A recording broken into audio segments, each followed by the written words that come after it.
मेरा जो वहाँ पर सुझाव था बच्चों को, सिर्फ धरना देने से नहीं होगा, हम लोग आपको सरकार से बातचीत करनी पड़ेगी। हम लोगों ने तय करा था कि कोई हिंसा नहीं होगी। अगर पुलिस रोकेगी तो हम लोग कोई धक्का मुक्की नहीं करेंगे, हम लोग वहाँ शांतिपूर्वक बैठ जाएंगे। तो मैंने ये स्वीकार किया, अगर वो मुख्य सचिव मिलने के लिए तैयार हैं तो हम लोग यहाँ से हट जाते हैं। डेलीगेशन से ये फैसला कैसे तय हुआ कि हम मार्च निकालेंगे? लोगों ने बच्चों पर लाठी चलाई है, उन पर कार्रवाई नहीं हुई। अगर बच्चों की मांग का निपटारा नहीं हुआ तो अब ये मेरे लिए जीवन मरण का सवाल है, क्योंकि आश्वासन मैंने बच्चों को दिया था। तो ये मान लिया जाए कि जब इनको प्रोटेस्ट करना है, अगर स्टूडेंट्स को प्रोटेस्ट करना है, तो किसी प्रशांत किशोर या किसी सरीखे नेता की जरूरत पड़ेगी और इनका कोई प्रोटेस्ट नहीं होगा। ये अगर है हिम्मत तो मारे लाठी, मैं देखना चाहता हूँ कैसे मारते। मुझे पकड़ के ले जाओगे, मैं कल 1 लाख आदमी के साथ बैठूंगा। 1 लाख आदमी पर लाठी चलाओगे, मैं 5 लाख आदमी के साथ आऊंगा। जान दे देंगे लेकिन आपको झुकाए बगैर मानेंगे नहीं। रेल रोकने से क्या होगा? उस ट्रेन में तो कोई मरीज भी जा रहा होगा। मांगे सेम हैं तो एक मंच पे नहीं आ सकते। राहुल गांधी आए, वो इसका नेतृत्व करें, मैं पीछे चलूंगा। मेरे लिए ईगो का विषय नहीं है। तो लड़का आया तो वो पेपर दिखा रहा है कि उसमें जीरोक्स था और क्वेश्चन उसमें छपे हुए थे। गर्दनी बाग से उनका प्रोटेस्ट शुरू हुआ, आपने गांधी मैदान क्यों? जो पेपर आया है उसमें 38 सवाल, 38 क्वेश्चन ऐसे हैं जो एक कोचिंग संस्था के टेस्ट पेपर से, मॉक टेस्ट से उठाए गए हैं। प्रशासन के में जो लोग बैठे हैं, अधजल गगरी छलकत जाए, इनको लगता है कि इन्हीं को बहुत ज्ञान है। मेरे पे FIR है, पूरा प्रशासन हम यहाँ बैठा हुआ है, कोई आकर हमको नहीं पकड़ रहा है। क्यों नहीं पकड़ रहा है? एक आरोप ये भी लगा रहे हैं कि सीटें बिक गई हैं। 30 लाख से 1.5 करोड़ का ओपन रेट मार्केट में खुला हुआ है। मेरे विश्वास पर आए हुए छात्रों के साथ इन्होंने घात किया है, तो अब इनको मेरे से तो निपटना ही पड़ेगा। आज 4 जनवरी का दिन है और आज एग्ज़ाम होना है, जिसको लेकर 18 दिसंबर से लड़ाई चल रही थी। छात्र अनशन पर भी बैठे, प्रदर्शन भी किया, हालांकि कुछ रिजल्ट नहीं निकला, कोई आयोग की तरफ से प्रतिक्रिया नहीं आई और ना कोई सरकार का नुमाइंदा उनसे मिलने आया। अभी हम गांधी मैदान में हैं और यहाँ एक अनशन चल रहा है जो लीड कर रहे हैं प्रशांत किशोर। एक बार मैं क्रोनोलॉजी बता देता हूँ, फिर मैं सवाल जवाब शुरू करता हूँ। 18 दिसंबर को छात्र प्रदर्शन करते हैं। 13 दिसंबर को एक एग्ज़ाम होता है बिहार लोक सेवा आयोग का।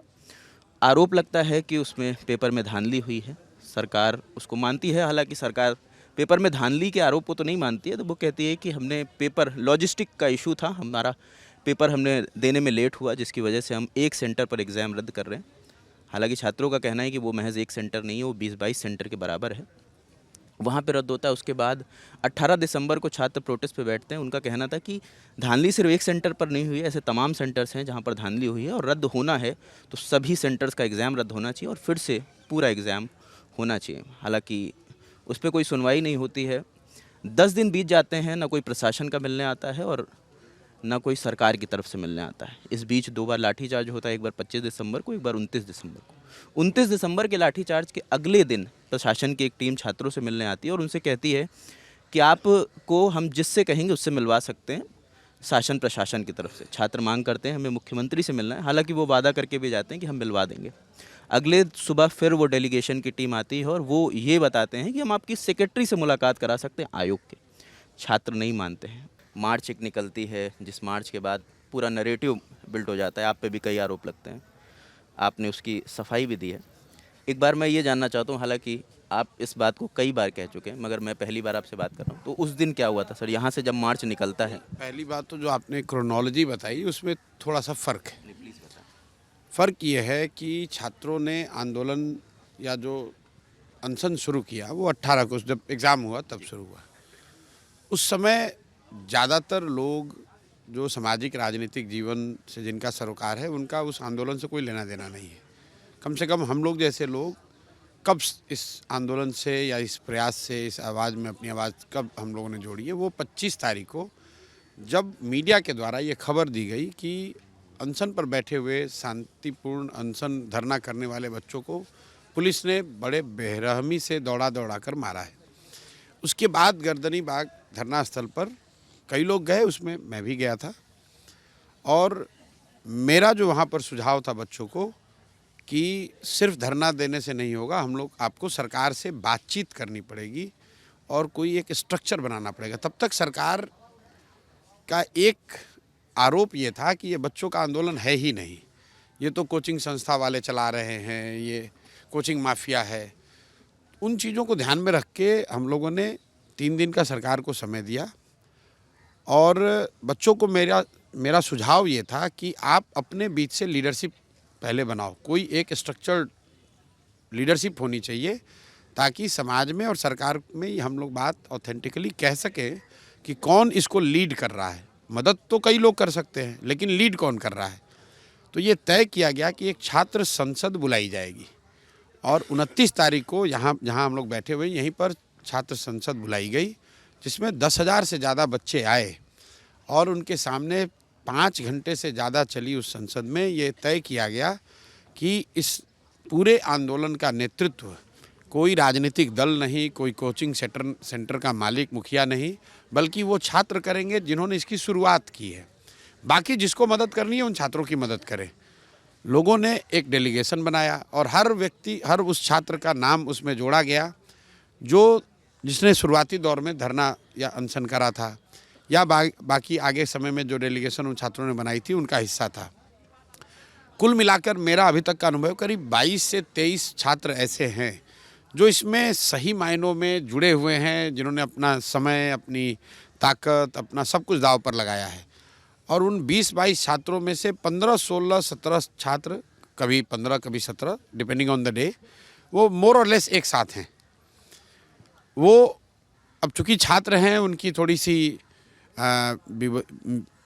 व्यवस्था भी है। जो उनके पास गया वो उनसे मदद मांग रहे हैं।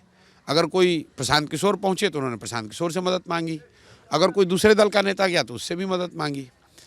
लेकिन 29 को एक विशेष बात ये हुई कि हम लोग जब यहाँ से चले तो उतनी बड़ी संख्या जो यहाँ 10-12 हज़ार थी, वो आगे मौर्या होटल तक पहुँचते पहुँचते गोलंबर तक लोगों का अनुमान है 15-17 हज़ार लोग हो गए। लेकिन यहाँ से निकलने से पहले हम लोगों ने तय करा था कि कोई हिंसा नहीं होगी। अगर पुलिस रोकेगी तो हम लोग कोई धक्का मुक्की नहीं करेंगे, हम लोग वहाँ शांतिपूर्वक बैठ जाएंगे। तो आपने देखा वहाँ पर सारे छात्र बैठ गए। वहाँ पर छात्र 1 घंटे से ज़्यादा बैठे रहे। प्रशासन की ओर से बातचीत हुई। उस बातचीत में पहले उन्होंने ऑफ़र किया कि बीपीएससी के सेक्रेटरी मिलेंगे, जिसको छात्रों ने खारिज कर दिया। फिर उन्होंने ऑफ़र किया कि जिसमें थोड़ी बहुत हम लोग की भी पहल आप कह सकते हैं कि मुख्य सचिव छात्रों के एक डेलीगेशन से मिलेंगे। उनकी शर्त ये थी कि मुख्य सचिव तब मिलेंगे जब ये आप लोग जो वहाँ बैठे हुए हैं सिट आउट पे, उससे हट जाएं। तो स्वाभाविक तौर पर मैं चूँकि सामने था तो मैंने ये स्वीकार किया कि अगर वो मुख्य सचिव मिलने के लिए तैयार हैं तो हम लोग यहाँ से हट जाते हैं। और छात्रों को मैंने ये कहा कि जिसको घर जाना है वो घर जाए, जिसको धरने प्रदर्शन में बैठना है तो वो गांधी मैदान में भी हम लोग बैठ सकते हैं। गर्दनी बाग में तो धरना चल ही रहा था। चूँकि sound system, public announcement system वहाँ कोई नहीं था, तो कुछ लोगों को सुनाई दिया, कुछ को नहीं दिया। कोई हम लोग सोच के तो गए नहीं थे कि वहाँ 20,000 लोगों को बतानी है बात। तो कुछ लोग मेरे साथ यहाँ गांधी मैदान में जहाँ हम लोग बैठे हैं यहाँ आए। कुछ बड़ी संख्या में छात्र वापस घर चले गए और रीजनेबली बड़ी संख्या में छात्र वहीं रह गए। उनको पता ही नहीं चला कि सामने हुआ क्या। फिर प्रशासन ने, जैसा कि कल मैंने कैमरे पर बताया, गुमराह करने के लिए या अपने इंटरेस्ट में उन्होंने ये कहा कि भाई अब सब लोग आपके लोग चले गए, आपके नेता चले गए। मैं उनका नेता वहाँ नहीं था, लेकिन चूँकि मैं सामने खड़ा था, मैंने छात्रों को आश्वस्त किया था कि लाठी सरकार नहीं चलाएगी, अगर चलाएगी तो हम खड़े रहेंगे वहाँ। उस समय प्रशासन के लोग जो उस समय थे ग्राउंड पे, उन्होंने कहा कि आपके नेता चले गए तो अब आप लोग खाली कर दीजिए। तो चूँकि मैं यहाँ गांधी मैदान आ गया था, मैं तो वहाँ था नहीं, और मैं भी यहाँ से 35-40 मिनट के बाद चला गया। उसके बाद प्रशासन ने वेट किया। जब मैं चला गया तो जो बच गए छात्र थे, 2,000 हों 2,500 हों, उनको पुलिस ने बर्बरता से मारा और उससे थोड़ा कन्फ्यूजन भी हुआ। खैर वो कन्फ्यूजन ख़त्म हुआ। उसी रात सारे छात्र मेरे यहाँ घर पे हम लोग मिले भी। गर्दनी बाग में फिर से उसी दिन धरना शुरू हुआ। अगले दिन प्रेस कॉन्फ्रेंस करके ये बताया गया और सरकार को भी हम लोगों ने कहा कि हम लोग वहाँ सिट आउट से इसलिए हटे थे कि मुख्य सचिव मिलेंगे। और मैं मुख्य सचिव का धन्यवाद करना चाहता हूँ कि वो अपनी बात पर कायम रहे, वो फिर छात्रों से मिले। गृह सचिव भी शायद उस मीटिंग में थे। उसमें कोई दल का आदमी नहीं गया। जो छात्र नेता चुने गए थे वही लोग गए थे। उसमें कुछ लोग यहाँ बैठे भी हुए हैं। सरकार ने भी अपनी ओर से एक प्रेस विज्ञप्ति जारी करके उस बात का संज्ञान लिया कि यस, ये छात्र आए थे, इन्होंने ये डिमांड रखी है, हम लोग इस पर विचार कर रहे हैं। जो बातचीत में छात्रों को बताया गया था कि जो भी आपकी डिमांड है इस पर हम लोग 24 घंटे में निर्णय ले सकते हैं। तो हम लोगों ने अपनी ओर से कहा कि आप 24 नहीं 48 घंटे ले लीजिए, लेकिन निर्णय लीजिए। और छात्र शांति से बैठे रहे। जिनको वहाँ गर्दनी बाग में 2, 4, 10, 20, 50 लड़कों को बैठना था वो बैठे। जो घर से इसका समर्थन कर रहे हैं घर से कर रहे हैं, जो तैयारी कर रहे हैं एग्ज़ाम की वो तैयारी कर रहे हैं। सरकार ने कुछ नहीं किया। मुख्य सचिव से भी जब वार्ता हुई थी तो चूंकि मुख्य सचिव ने खुद से कोई एश्योरेंस नहीं दिया, उन्होंने कहा कि हमने आपकी बातों को सुन लिया है और हम इस बात को मुख्यमंत्री तक ले जाएंगे और ज़रूरत पड़ेगी कोशिश करेंगे कि आपसे उनकी मुलाकात भी हो जाए। आपसे मतलब छात्र नेताओं से। उस पर उन लोगों ने कोई जवाब नहीं दिया। तो जब समय बीत गया है तो चूँकि मेरे पहल पे ये छात्रों ने भरोसा करा था, वो जाकर मुख्य सचिव से मिले थे, तो ये मेरी मोरल रिस्पॉन्सिबिलिटी है कि अब मैं हर वो काम करूं जो लोकतांत्रिक तरीके से की जा सकती है, ताकि सरकार पर ये दबाव हो कि वो छात्रों के साथ मिले और जो उनकी मांगे हैं उसका निराकरण करें। इसीलिए हम लोग यहाँ जब वो ख़त्म हुआ तो मैं 2 तारीख से यहाँ आमरण अनशन पर बैठा हुआ हूँ और मेरे साथ सारे छात्र भी बैठे हुए हैं। छात्रों के साथ अब समाज के बहुत बड़े संख्या में समाज के लोग भी इससे जुड़ गए हैं। जो हमारी संस्था हमारी जनसुराज से जुड़े हैं वो लोग भी हैं। समाज के सामान्य वर्ग से भी लोग जो इस समझते हैं कि ये विषय गंभीर है वो जुड़े हुए हैं और जो छात्र इससे जुड़े रहे थे वो तो जुड़े ही हुए हैं यहाँ पर। सर मेरे 2-3 सवाल हैं इसी से जुड़े, कुछ डाउट्स हैं क्योंकि जब हम लोग फील्ड पे जाते हैं तो हमसे छात्र पूछते। एक तो सवाल ये है कि सर जब बात डेलीगेशन की हो रही थी, जब यहाँ पे आपने छात्र संसद बुलाई तो डेलीगेशन से ये फैसला कैसे तय हुआ कि हम मार्च निकालेंगे? क्योंकि आप पक्ष में थे कि डेलीगेशन जाए और एक कंसर्न अथॉरिटी से बात हो। नहीं, डेलीगेशन ने ही तय किया। आप उस दिन यहाँ पर आप लोगों ने देखा नहीं, सामने जब क्योंकि छात्र जो यहाँ जमा थे वो कह रहे थे कि वहाँ पर 2 प्रस्ताव रखे गए छात्र संसद में कि डेलीगेशन आपने चुन लिया, अब क्या हमें सरकार को मिलने का समय मांग कर समय देना चाहिए या अभी हम लोग को ये चलकर ये ज्ञापन देना चाहिए। मुझे लगता है कि करीब 100% छात्रों ने ये कहा कि नहीं, हम लोग आज आए हैं और आज ही हम लोग को चलना चाहिए। उसको लेकर सहमति शुरुआती नहीं बनी थी। जो भी छात्र नेता थे और हमारे जैसे लोग भी करीब आधे घंटे तक मंत्रणा हुई, बात हुई और चूंकि छात्रों का एक तरह से दबाव था कि नहीं आज ही चलना है, तो ये हुआ कि ठीक है चल, अगर सबकी सहमति है आप वीडियो रिकॉर्डिंग निकाल कर देख लीजिए। कम से कम 10 बार छात्रों को ये बताया गया है कि भाई आप चलेंगे तो क्या हासिल करेंगे हम लोग, क्या हमें चलना चाहिए, रुकना चाहिए। लेकिन अंततः जो लोकतंत्र में होता है, मेजॉरिटी छात्र ये चाहते थे कि आज ही चला जाए।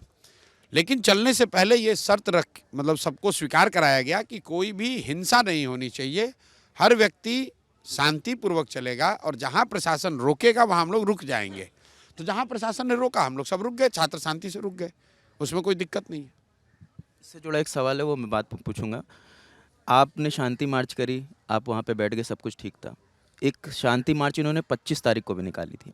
मैंने आंखों से देखा था, तो मैं वो देख रहा था कि इनकी तरफ से कोई वैसी झड़प नहीं थी। ये लोग गए आयोग के दफ्तर के बाहर बैठ गए, मगर उसके बाद इनकी किसी ने नहीं सुनी। वो सीधा आए, उन्होंने लाठी चार्ज की, क्योंकि कहा जा रहा है उन्होंने बात करी, मगर मैं देख रहा था जब, तो ये दो मतलब हम लोग तुरंत प्रोटेस्ट देख लिए। एक 25 का है, एक सर 29 का है। एक 29 वाला आप लीड कर रहे थे, 25 वाला जो मैंने अपनी आंखों से देखा वो मैं बता रहा हूँ कि ये जाते हैं आयोग के दफ्तर के बाहर बैठते हैं और उसके बाद लाठीचार्ज हो जाता है। ना कोई बातचीत होती है, ना इनको कोई आश्वासन दिया जाता है, ना इनके 4 लोग ले जाए जाते हैं, ना किसी डेलीगेशन से मिलवाया जाता है। तो इन 2 प्रोटेस्ट को, क्योंकि आप स्ट्रेटेजिस्ट भी हैं, आप लंबे समय से इन 2 प्रोटेस्ट को आप कैसे देख रहे हैं? नहीं, मैंने आपको पहले बताया कि 25 को जो बात आप बता रहे हैं वही देखकर तो हम लोग जुड़े। उससे पहले मैं 2.5 साल से बिहार में हूँ, मैं किसी धरने प्रदर्शन में जाता ही नहीं हूँ। मैं सिर्फ इसलिए जुड़ा कि वहाँ पर जो बात आप बता रहे हैं, अनप्रोवोक्ड छात्र बैठे हुए हैं और उनको आप दौड़ा कर मार रहे हैं। मैंने एक वीडियो देखा जिसमें एक लड़की के पेट पर एक पुलिस वाला जूता पहन के, उसके पेट पर जूता रखा हुआ है, पैर रखा हुआ है और उसको लाठी से मार रहा है। तो मुझे लगा कि ये प्रशासन इसलिए कर पा रहा है कि हम लोग जैसे लोग आवाज़ नहीं उठा रहे हैं। तो मेरी ये जिम्मेवारी है। इसीलिए मैंने छात्रों को कहा कि अगली बार जब प्रोटेस्ट होगा तो मैं सामने रहूँगा और मैं चाहता हूँ कि मैं देखूं कि प्रशासन कैसे मारता है। तो जो 29 की घटना हुई, इसीलिए मैं सामने था और छात्र इसी विश्वास के साथ आए थे कि प्रशांत किशोर खड़े हैं तो शायद प्रशासन लाठी नहीं चलाएगा। और वो बात कुछ हद तक, काफ़ी हद तक सही भी रही, क्योंकि जब तक मैं खड़ा रहा तब तक प्रशासन ने मारा नहीं, कुछ नहीं किया, वो बात ही कर रहे थे। लेकिन उन्होंने गलती ये करी कि जब समझौता हो गया, उन्होंने कहा आप सीट आउट हटाइए, हम बात करने को तैयार हैं। और जब डेलीगेशन बनने या जाने की प्रक्रिया चल रही थी, उसमें छात्रों के बीच में बड़ी संख्या में जो कन्फ्यूजन हुआ, प्रशासन ने उस कन्फ्यूजन का एक तरह से फ़ायदा उठाया और फिर वही किया जो पिछले कई साल से करते आ रहे हैं कि बच्चों को मारा। तब मेरी ये मोरल जिम्मेवारी बन गई कि चूंकि मेरे कहने पे छात्र गए थे और मेरे आश्वासन पर गए थे और मुझे लाठी नहीं पड़ी, छात्रों को लाठी पड़ी है, तो अब मैं सब कुछ अपना दांव पर लगाया हूँ। मैं कह रहा हूँ, मैं आमरण अनशन पर बैठ गया हूँ। अगर तुमने जिन लोगों ने बच्चों पर लाठी चलाई है उन पर कार्रवाई नहीं हुई, अगर बच्चों की मांग का निपटारा नहीं हुआ, तो अब ये मेरे लिए जीवन मरण का सवाल है, क्योंकि आश्वासन मैंने बच्चों को दिया था। चाहे वो धोखे की वजह से हो, कोई पब्लिक एड्रेस सिस्टम नहीं था उसकी वजह से, वजह कुछ भी हो, बच्चों को मार तो पड़ी, वो गए थे मेरे भरोसे से।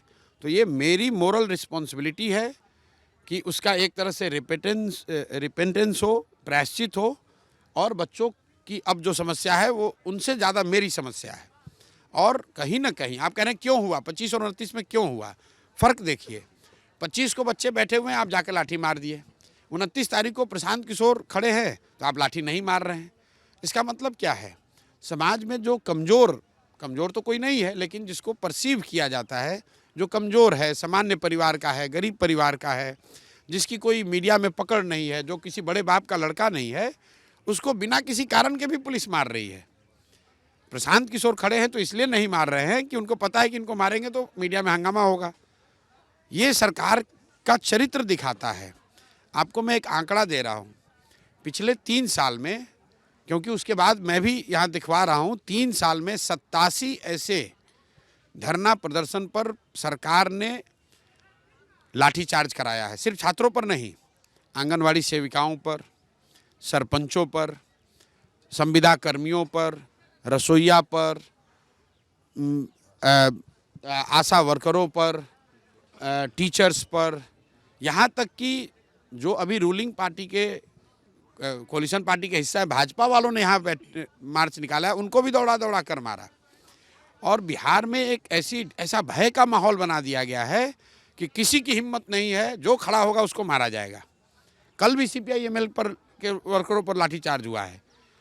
इसीलिए मैंने, आपने कहा आप स्ट्रेटेजिस्ट हैं, या जो भी थोड़ी बहुत हमें समझ है, मैंने वो रास्ता निकाला है कि हम भी यहाँ बैठे हुए हैं, आप लाठी मार कर दिखाइए। मतलब एक बात सर तय है यहाँ से, मतलब एक बार तय नहीं, एक बात तय है कि लाठी के डर से तो हम लोग को नहीं डरा सकते हो। इसलिए गांधी जी के नीचे बैठे, मूर्ति के नीचे बैठे हैं, कि गांधी जी ने सिखाया कि जब सरकारें निरंकुश हो जाए, वो लाठी के बल पर आपकी आवाज़ दबाना चाहे, तो आपको उनके साथ झगड़ा नहीं करना है, मार्च नहीं निकालना है, सत्याग्रह करना है। इसलिए मैं खुद उसको लीड कर रहा हूँ। मैं अनशन पर बैठा हूँ। मैं चाहता हूँ कि पुलिस आए और उनको अगर है हिम्मत तो मारे लाठी। मैं देखना चाहता हूँ कैसे मारते हैं।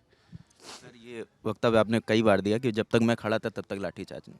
तो ये मान लिया जाए कि जब इनको प्रोटेस्ट करना है, अगर स्टूडेंट्स को प्रोटेस्ट करना है, तो किसी प्रशांत किशोर या किसी सरीखे नेता की ज़रूरत पड़ेगी और इनका कोई प्रोटेस्ट नहीं होगा। ये बिल्कुल बिल्कुल पड़ेगी ज़रूरत, इसलिए कि आज की जो सरकार है वो इतनी अहंकारी हो गई है, इतनी निरंकुश हो गई है कि उसके लिए सामान्य बिहार का नागरिक, उसके जीवन का कोई महत्व नहीं है। कोई पुलिस वाला डंडा उठाता है, मार देता है, और बिहार का नागरिक शांत बैठा रहता है। उसके लिए नागरिक रोड पर उतरे नहीं हैं।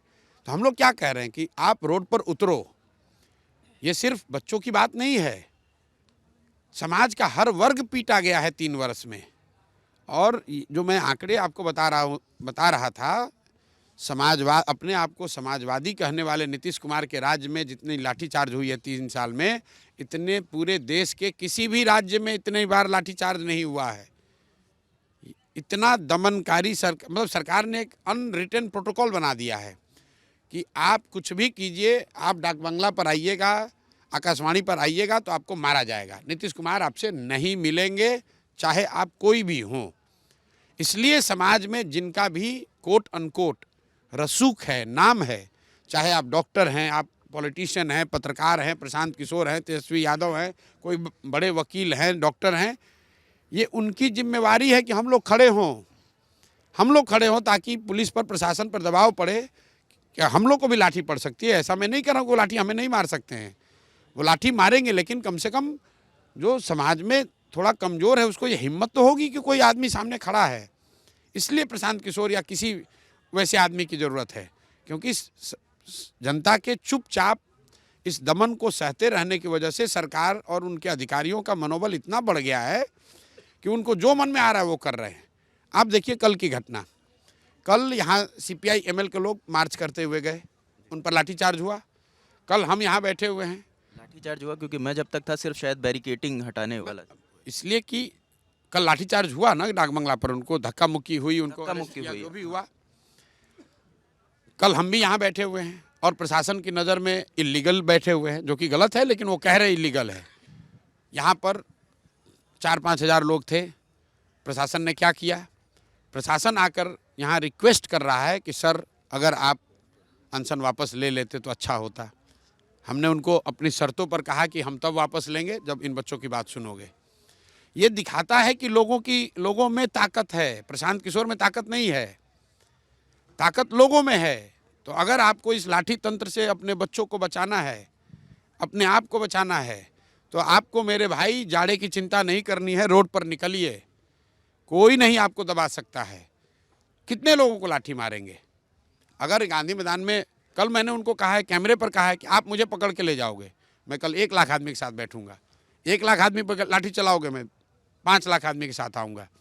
अल्टीमेटली बिहार की जनता को ये बताना होगा कि भैया लोकतंत्र है, नीतीश कुमार यहाँ के बादशाह नहीं हैं, कि ये कोई अंग्रेज़ों का राज थोड़ी ना है।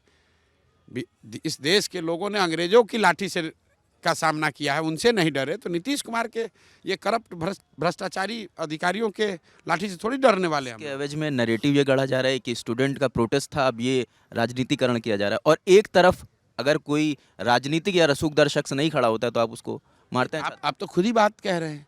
नहीं, मैंने तो आंखों देखा। ऐसा है, आप तो खुद कह रहे हैं कि जब स्टूडेंट खुद से गए थे तब तो कोई राजनीतिक नेता नहीं गया था।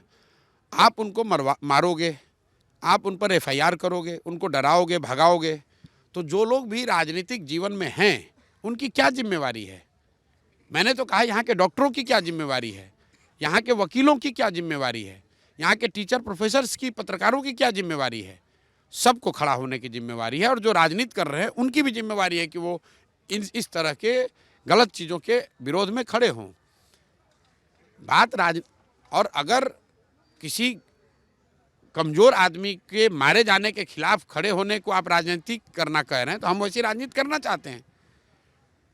किस चीज़ की राजनीति कर रहे हैं? हम कोई बालू माफिया बनने थोड़ी ना राजनीति करने आए हैं, हम कोई शराब का धंधा करने के लिए थोड़ी ना राजनीति करने आए हैं, हम MLA MP बनने के लिए नहीं राजनीति करने आए हैं।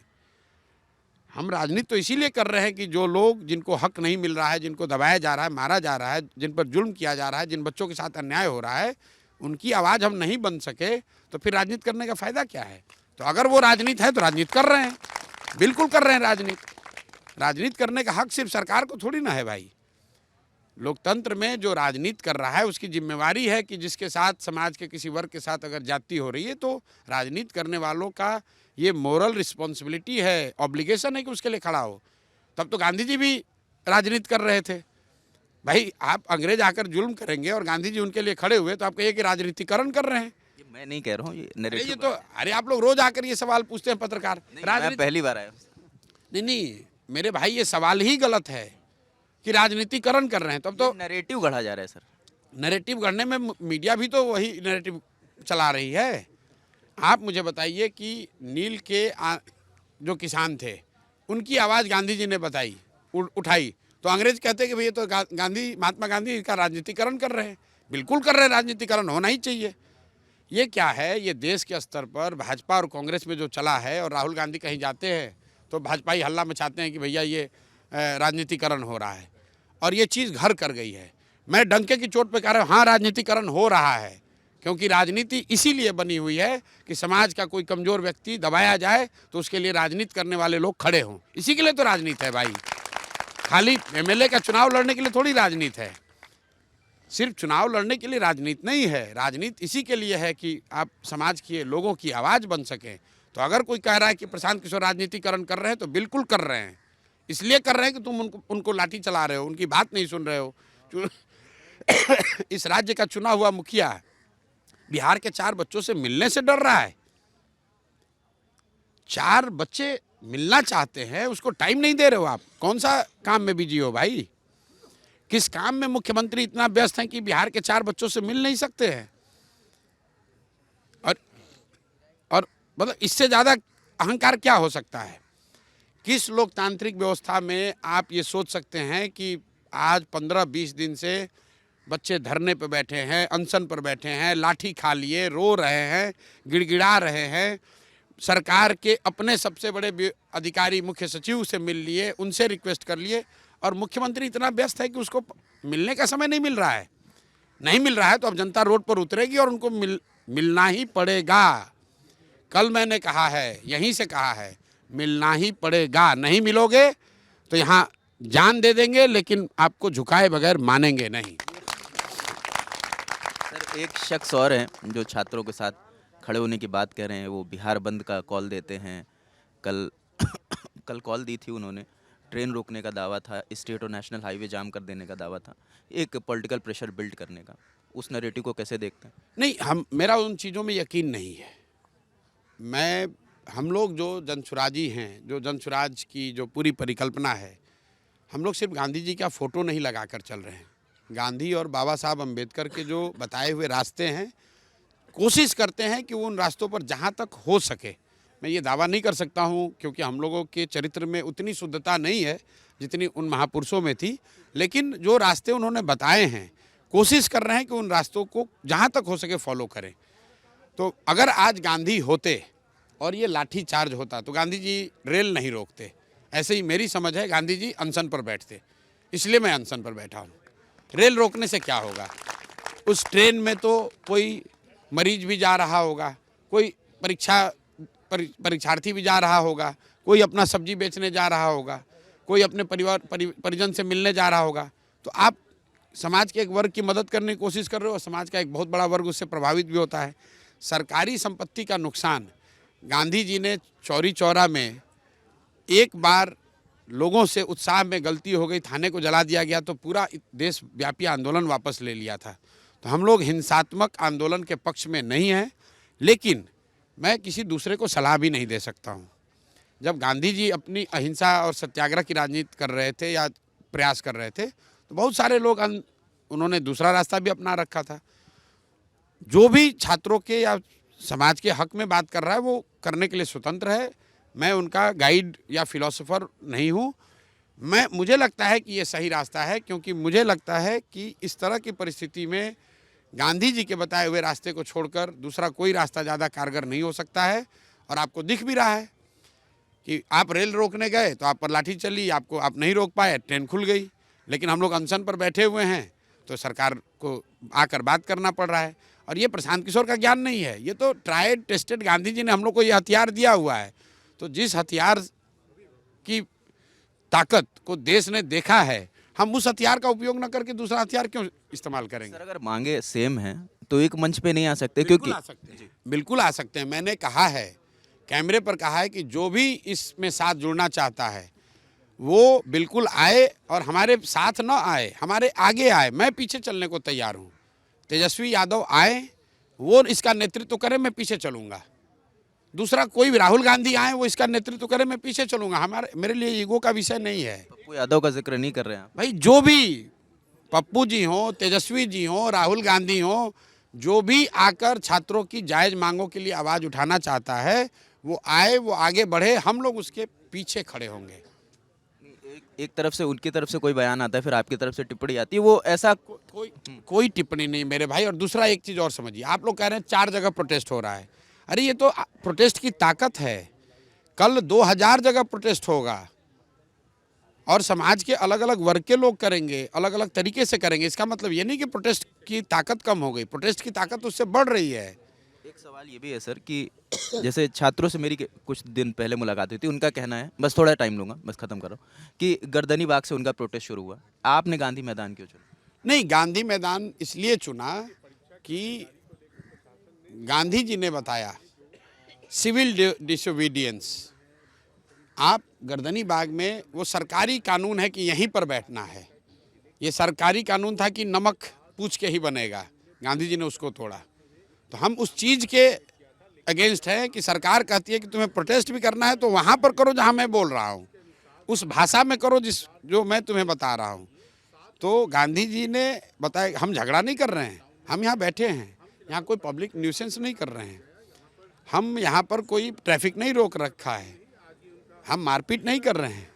हम गांधी जी ने जो रास्ता बताया कि सरकार अगर गलत कानून बनाती है तो आप उसका विरोध करें, विरोध हिंसा से न करें, विरोध शांति से करें। और हम लोग अनशन कर रहे हैं, सत्याग्रह कर रहे हैं और सरकार को मानना पड़ेगा। हम लोग बाबू परीक्षा परिसर में थे तो हॉल नंबर 3 में मेरा था। 12:30 तक हम लोगों को पेपर नहीं आया, 12:30 तक हम लोगों को पेपर नहीं आया। तो हम लोग कहने लगे कि भैया पेपर तो दीजिए, 13 इन्विजिलेटर थे वहाँ पे। तो वो कहे कि अच्छा रुकिए आप लोग, 10 मिनट आता है। तो 10 मिनट के बाद पेपर आया। तो पेपर आया तो उसमें 13 इन्विजिलेटर थे, उसमें से एक ने बांटना शुरू किया। एक ने बांटा, लगभग 275 बच्चे थे वहाँ पे। एक ने बांटना शुरू किया, लगभग 15-20 लोगों को बांटा और 15 मिनट तक बांटा। हम लोगों ने कहा कि भैया कितनी देर बांटोगे, एक लोग बांटोगे तो तब तक कोई बच्चे आए और दरवाज़ा खटखटाने लगे। तो हम लोगों ने कहा खोलिए, तो खोल नहीं रहे थे वो। फिर खोलने के बाद जब हम वो अंदर आए तो लड़का आया तो वो पेपर दिखा रहा है कि उसमें जीरोक्स था और क्वेश्चन उसमें छपे हुए थे। तो हम लोगों ने कहा कि मतलब जब अगर पेपर मिला नहीं किसी को तो ये जीरोक्स कैसे हो गया। तो वो लोग कहने, तो फिर सारे लड़के उठ गए और पेपर बाइकआउट करने के लिए बाहर निकले। तो बहुत सारा हल्ला हो गया, सभी बाहर आए। और जब तब तक डीएम साहब आ गए थे, ये लगभग 1 बज गया था। और 1 बजने के बाद फिर डीएम साहब कह रहे हैं कि जाइए आप लोग पेपर दीजिए, आपको पर्याप्त समय दिया जाएगा। तो हमने उनसे कहा कि भैया ऐसा तो ग्रेजुएशन में भी नहीं होता और किसी कॉलेज में भी नहीं होता कि मतलब 1 घंटे बाद पेपर आए और उसमें समय दिया जाए एक्स्ट्रा। तो कहने नहीं हम लोग देंगे। तो हम सारे बच्चे जो है देने के लिए फिर से तैयार नहीं हुए। तो यही सब प्रकरण रहा। और उसमें तब तक एक लड़का गया, हाई मास्क लगा हुआ था, उसमें बॉक्स लगा था, बॉक्स से पूरा पेपर का बंडल ले आया और डीएम साहब ने आदेश दे दिया कि गेट बंद कर लो और गेट बंद कर लिया गया। हम लोग छूटे 2:30 बजे। तब तक जो भी था सब आपके सामने ही है। कितना एग्जामिनेशन टाइमिंग क्या था? 12 से 2 था भैया। 2:30 बजे तक दिया टाइम? नहीं, 2:30 बजे हम लोग पेपर ही नहीं दिए, 2:30 बजे तक तो गेट बंद रहा। अच्छा, आपको बिना पेपर के बैठाए रखा गया? बिल्कुल पेपर ही नहीं आया हाथ में। वो लड़का लेके आया, वही हम लोगों ने जीरोक्स में देखा। हम लोगों ने तो घर पे जाके यूट्यूब पे देखा कि पेपर में ये क्वेश्चन था। हम लोग तो ऐसे ही चले आए और आज मेरा एग्ज़ाम है, मैं एग्ज़ाम देने आया हूँ। ऑल द बेस्ट कह दीजिए। नहीं, ऑल द बेस्ट तो मैं कल शाम से, मेरे से कम 7 से जा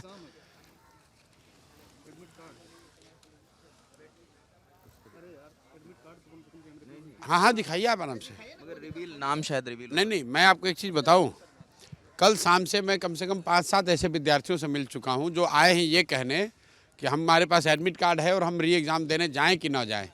और मैं आपको कह रहा हूं, मैंने बच्चों को कहा कि नहीं आप जाओ एग्ज़ाम दो, मेरा री एग्ज़ाम से कोई मतलब ही नहीं है। जब पूरी व्यवस्था ही खराब, पूरा प्रक्रिया ही रिग्ड है, तो चाहे बच्चे पहले दौर में एग्ज़ाम दे या दूसरे में दे, उनको मिलना कुछ नहीं है, क्योंकि पोस्ट तो पहले ही बेच दिया इन लोगों ने। भाई बच्चे लाकर दिखा रहे हैं कि जो पेपर आया है उसमें 38 सवाल, 38 क्वेश्चन ऐसे हैं जो एक कोचिंग संस्था के टेस्ट पेपर से, मॉक टेस्ट से उठाए गए हैं। सिर्फ क्वेश्चन नहीं, उसमें जो ऑप्शंस 4 है वो भी उसी ऑर्डर में हैं। एक कोचिंग सेंटर से 38 सवाल, ये कोइंसिडेंस कैसे हो सकता है? और ये बच्चे पूरा व्हाट्सएप में चल रहा है भाई, सरकार करी कि कहाँ प्रूफ है। 38 सवाल ऐसे थे जो एक कोचिंग सेंटर के मॉक टेस्ट में कुछ दिन पहले आया है, और ABCD चारों के चारों ऑप्शन वही हैं जो कि पेपर में आए हैं। जब मुख्य सचिव से बात हुई तब इस बात को रखा क्या सर? भाई बच्चों ने जरूर रखा होगा, मैं तो मुख्य सचिव से मिलने गया नहीं था, लेकिन मेरा विश्वास है मुझे तो बात बच्चों ने ही बताई है, तो बच्चों ने ये बात रखी होगी, जरूर रखी होगी। और अगर नहीं रखी तो कोर्ट में रखा जाएगा। ये जो देखिए, कोर्ट में ये टिकने वाला नहीं है। ये जो भाई साहब बात बता रहे हैं, ये तो इक्वालिटी की भी तो बात हो जाएगी। आज जो टेस्ट होगा, मान लीजिए कि आज पेपर कठिन आ गया तो इनके साथ अन्याय हो गया, उन 15,000 बच्चों के साथ अन्याय हो गया विजेवी 3,85,000, क्योंकि इनका पेपर आज कठिन। अगर मान लीजिए कि सारी प्रक्रिया ठीक है जैसा कमीशन दावा कर रही है, तो आज जो बच्चे टेस्ट दे रहे हैं, अगर टेस्ट का पेपर कठिन आया तो they will be at disadvantage. अगर पेपर आज आसान आया तो जो 3,85,000 छात्र हैं they will be at disadvantage. सवाल ये भी है कि इवैल्यूएशन कैसे होगा, क्योंकि छात्र कह रहे कैसे होगा, क्योंकि कमीशन ने ऑलरेडी पहले कह रखा है कि there will be no normalisation. तो जब नॉर्मलाइजेशन नहीं है और आप इतने बड़े टाइम अंतराल में 20 दिन का आपने समय दिया है अलग अलग टेस्ट के, 2 टेस्टों के लिए, तो जो छात्र आज टेस्ट दे रहे हैं उनको मालूम है कि पिछली बार टेस्ट का पैटर्न क्या था। तो जो राइट ऑफ इक्वालिटी पे चैलेंज होगा कोर्ट में। ये अनियमितता की हम लोग बात ही नहीं कर रहे हैं। देखिए, प्रशासन यहाँ समझता है ना कि सबसे होशियार यही है। मैं यहाँ बैठने आया तो प्रशासन ने एक टुटपुंजिया लॉ दिखाया मुझे कि कोर्ट ने कहा है कि धरना अलाउड नहीं है। हाई कोर्ट की जो भेजी। अरे भाई, हाई कोर्ट की रूलिंग पढ़ लीजिए।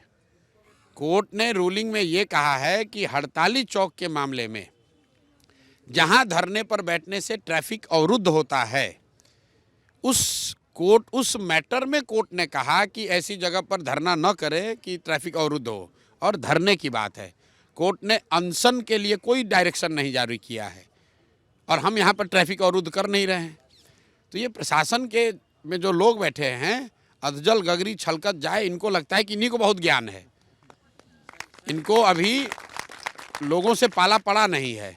जब हम लोगों ने जवाब दिखा तो बगले झाँक रहे हैं कि कहाँ कोर्ट ने कहा है कि अनशन नहीं करना है। कोर्ट धरने में और अनशन में फ़र्क है। तो हमको इसीलिए तो मैं आप डंके की चोट पे कह रहा हूँ, आओ पकड़ के दिखाओ। हमने कोई लॉ वायलेट किया ही नहीं है। आरोप ये भी लगा जी, भाई, कोर्ट ने कहीं नहीं कहा है कि आप अनशन, सत्याग्रह, भूख हड़ताल कहीं नहीं कर सकते। उसके लिए आपको गर्दनी बाग जाना है। गर्दनी बाग उसको जाना है जो कि धरना कर रहा है और ऐसा धरना कर रहा है जिससे ट्रैफिक अवरुद्ध होगा। और प्रशासन ने अपनी सुविधा के अनुसार उसको इंटरप्रेट कर लिया रादर, और सबको डरा रहे हैं कि कहीं कोई आप लोग गर्दनी बाग से बाहर कहीं धरना प्रदर्शन पर नहीं बैठ सकते हैं। हम यहाँ बैठे हुए हैं, आप पकड़िए, पकड़ लोगे आप पकड़ लोगे क्योंकि आपके पास अभी लाठी है, फिर कोर्ट में जाऊँगा, छूट जाऊँगा। एफआईआर उन्होंने किया था ना मेरे पे, पहले एक एफआईआर मेरे पे किया था 4 दिन पहले। क्यों नहीं पकड़ा भाई? दूसरे एफआईआर की ज़रूरत क्या है? आपको तो प्रशासन से पूछना चाहिए। प्रशांत किशोर पर तो पहले से 4 दिन पहले से एफआईआर है। आपने जो कहा ना रसूख वाले आदमी की बात, कोई एक सामान्य परिवार का आदमी उस पर एफआईआर हो जाए, थानेदार उसके घर पे चढ़ जाएगा। तो जिन छात्रों पर मेरे पे एफआईआर है, पूरा प्रशासन हम यहाँ बैठा हुआ है, कोई आकर हमको नहीं पकड़ रहा है। क्यों नहीं पकड़ रहा है? क्यों नहीं पकड़ रहा है? आप फिर दोबारा एफआईआर क्यों किए हो भाई? पहले जो एफआईआर किए उसमें पकड़ो। जिन छात्रों पर एफआईआर है उनसे साइन करा लिया गया था कि प्रोटेस्ट में आप शामिल नहीं होंगे, सोशल मीडिया पे एक्टिव नहीं, वो तब कराया गया था जब मैं शामिल नहीं था। जी, उसके पहले जो 21 लोग मेरे साथ नामजद किए गए हैं, वो कोई छात्र जेल में नहीं है, क्योंकि अगर वो जेल जाएंगे तो पहले प्रशांत किशोर को भी तो पकड़ना पड़ेगा। और वो सारे छात्र बैठे हुए हैं, यहाँ पर भी बैठे हुए हैं, जो नामजद है वो हमारे साथ कल भी बैठे हुए थे, प्रेस कॉन्फ्रेंस भी किया उन्होंने। ये कोई इमरजेंसी थोड़ी है कि पुलिस कह देगी कि तुमको एफआईआर कर दिया गलत, अब फिर कहता है कि तुम बैठोगे धरना में तो तुमको फिर पकड़ देंगे। ये कंडीशनल बेल दे रही है पुलिस। ये तो इमरजेंसी लागू कर दिया है, पुलिस का राज बना दिया है। सर, एक बात आप ये भी कह रहे हैं कि अगर छात्र मुख्यमंत्री अगर छात्रों से मिलना चाहें तो, और अगर वो कहते हैं कि हम वापस नहीं, मतलब री एग्ज़ाम नहीं कराएंगे, एग्ज़ाम हम नहीं कराएंगे, तो हम इसको बैकआउट मार्क करेंगे। हाँ, मैं ये मानता हूँ कि ये छात्रों का विशेषाधिकार है। वहाँ पर बात आती है कि मैं छात्रों को उकसाना भड़काना नहीं चाहता हूँ। छात्र जिस बात पर मान जाएं वो मुझे मंजूर है, वो छात्रों का मसला है। मैं छात्रों के बिहाफ में ये नहीं कह सकता हूँ उनको क्या चाहिए। छात्रों के बिहाफ में मैं नहीं कह, जो अभी हम लोग 5 मांग रखे हैं वो जनसुराज की मांग नहीं है, वो युवा संघर्ष की मांग है, जो मैंने फोरम बच्चों से कहा है आप बनाओ। इस पर जाकर बच्चे समझौता कर लेंगे तो वो बच्चों की बात है। मैं उनको ये नहीं कहूँगा कि तुम खड़े रहो। अगर बच्चे जाकर समझौता कर लेते हैं तो बच्चों की बात है। मैं अगर वहाँ पर मैं उनको कहूँ कि नहीं तुम आंदोलन करते रहो, तब मैं उनको उकसाऊंगा। मैं उनको उकसा नहीं रहा हूँ, मैं ये कह रहा हूँ तुम बैठो, तुम्हारे हित में जो है वो बात कर लो। और ये छात्र कोई क्या बेवकूफ़ हैं? ये पढ़े लिखे छात्र हैं, कल बिहार के देश के भविष्य हैं। इनको आप ब्यूरोक्रेट बना रहे हो, ये सिस्टम के हिस्सा होंगे। इनको ये समझ नहीं है कि क्या सही है क्या गलत है। सर 18 तारीख को जिस मुद्दे को लेकर इन्होंने प्रोटेस्ट शुरू किया था 18 दिसंबर को, वो उसको आज एग्ज़ाम है, क्योंकि वो एग्ज़ाम के मुद्दे को ले रहे थे। आज एग्ज़ाम होने वाला है 4 तारीख। भाई 18 से इन लोगों ने ये नहीं कहा है। अब कहाँ छात्रों ने कहा है कि ये टेस्ट नहीं होना चाहिए? उन्होंने कहा कि पूरे पूरे पूरे का री एग्ज़ाम होना चाहिए। सरकार आज पार्शियल री एग्ज़ाम करा रही है। तो ये छात्रों के डिमांड को खारिज करना नहीं है। ये लड़ाई इससे बड़ी नहीं हो जाएगी कि अभी आसान था कि नहीं, अब तो ये भी हो ये- जाएगा, वो भी हो जाएगा। ये आपकी सोच है। मैं समझता हूँ कि इससे लड़ाई आसान हो जाएगी छात्रों की, क्योंकि जो छात्र आज टेस्ट देकर आएंगे उनको भी पता है कि उनको भी कुछ होने वाला नहीं है। उनका भी सीट पहले बेच दिया है। तो वो 18,000 छात्र जो अभी ये टेस्ट के चक्कर में पढ़ाई करने में फंसे हुए हैं, वो भी अब आंदोलन में आ जाएंगे। सर एक आरोप ये भी लगा रहे हैं कि सीटें बिक गई हैं, वो क्या है? नहीं, आरोप मैं नहीं लगा रहा हूँ। मैं जितने लोग ये आरोप लगा रहे हैं उनके आवाज़ में अपनी आवाज़ मिला रहा हूँ।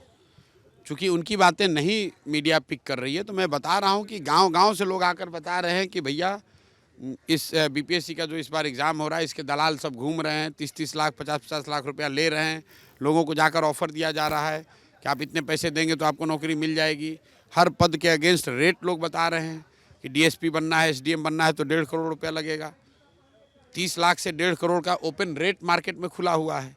ये मैं आरोप नहीं लगा रहा हूँ। जो लोग आरोप लगा रहे हैं, जैसे आपने कहा, उनकी बात कोई सुन नहीं रहा है। आप मेरे से बात कर रहे हैं, जो गांव में आरोप लगा रहा है उससे बात तो करोगे नहीं। तो मैं आपको बता रहा हूँ कि लोग ऐसा आरोप लगा रहे हैं और आप मीडिया की आपकी जिम्मेवारी है कि जाकर पता कीजिए। नहीं, जो आपने ये जिक्र किया, मेरी बात हुई तो अब जब आपकी एंट्री नहीं, उसके पहले का मैं प्रोटेस्ट आपको बता दूं कि मेरी छात्रों से बात हुई तो छात्रों का कहना है कि भैया हम प्रोटेस्ट पे बैठे थे, हम रोज अखबार सुबह खरीद के देखते थे कि आज हमारे मुद्दे को किसी ने कवर किया कि नहीं किया। तो अखबार सादे रहते थे, हमारा कोई जिक्र नहीं होता था, मगर आज ये है कि मीडिया हमें घेरे, हमारे बातों को सुन रही है। हम ठीक बात है। देखिए, कोई भी आवाज़ उठाएगा तभी तो मीडिया भी उठाएगी। मीडिया तो एम्पलीफायर है। अगर साउंड है तो मीडिया उसको कम या ज़्यादा बताएगी। हम लोग जैसे लोग जुड़ गए हैं तो थोड़ा सा इसको स्ट्रक्चर मिल जाएगा, थोड़ा सा बल मिल जाएगा, बच्चों को थोड़ी हिम्मत हो जाएगी। लाठी तो मुझे भी पड़ सकती है, ऐसा नहीं कि लाठी मुझे नहीं पड़ेगी। लेकिन ये है कि भाई प्रशांत किशोर को लाठी पड़ेगी तो बच्चों को ये है कि भाई ये इनको लाठी पड़ेगी, उसके बाद मुझे पड़ेगी। तो उससे थोड़ा भरोसा, उनको बल मिलेगा। हमारी भूमिका इतनी है कि जो लोग अपने आप को निरीह, कमज़ोर या हेल्पलेस फील कर रहे हैं, वो हिम्मत करें, वो आए, क्योंकि उन्हीं की ताकत है, लोगों की ताकत है, प्रशांत किशोर की ताकत नहीं है। लोग आएंगे तो सरकार झुकेगी। बच्चे अगर निकल कर आएंगे तो सरकार झुकेगी। 26 जनवरी को यहीं पे कार्यक्रम होने वाला है, आप यहाँ पेंशन में बैठे हैं, बैठे हुए तो क्या लगता है तब तक अगर बात ही बनती है तो 26 जनवरी तक कंटिन्यू रहेगा? भाई 26 तारीख तक तो जो बायोलॉजिकली अगर आप देखेंगे तो मैं आमरण अनशन पर हूँ, तो 26 तारीख तक अगर सॉल्व नहीं हुआ तब तो मैं मर ही जाऊँगा यहीं पे। 26 तारीख तक तो कोई भूखा आदमी रह नहीं सकता है आदमी, क्योंकि 2 तारीख से मैंने यहाँ शुरुआत करी है। तो जो मेडिकल साइंस बताता है 10 दिन, 12 दिन, 15 दिन, बहुत स्वस्थ भी हैं तो 10-15 दिन से ज़्यादा आप बिना खाए पिए नहीं रह सकते हैं।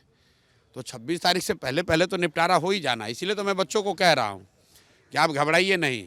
अभी आपके तर्कस में कई तीर हैं, कोर्ट भी है, आंदोलन भी है, प्रशांत किशोर की जान भी लाइन पर है। सरकार को झुकना ही पड़ेगा। सारे तरकश के तीर आजमाए जाएंगे, सारे लगाए जाएंगे। ये बात इसकी है कि इन्होंने मेरे विश्वास पर आए हुए छात्रों के साथ इन्होंने घात किया है, तो अब इनको मेरे से तो निपटना ही पड़ेगा। लास्ट एक सवाल है, जैसे अलग अलग खेमे जैसे पप्पू यादव हैं या और भी लोग हैं, क्योंकि ट्विटर पे सब सक्रिय हैं, ट्विटर पे सब लोग कमेंट कर रहे हैं, अगर वो सब एक साथ आते हैं तो आप इस मंच पे सबको जगह देने वाले हैं? मैं मंच पे क्यों जगह दूंगा? वो आके मंच बना दे, मैं उनके पीछे चलने को तैयार हूँ। मैं तो उससे आगे कह रहा हूँ, आप सुन ही नहीं रहे उस बात को। नहीं, मैं सुन रहा हूँ।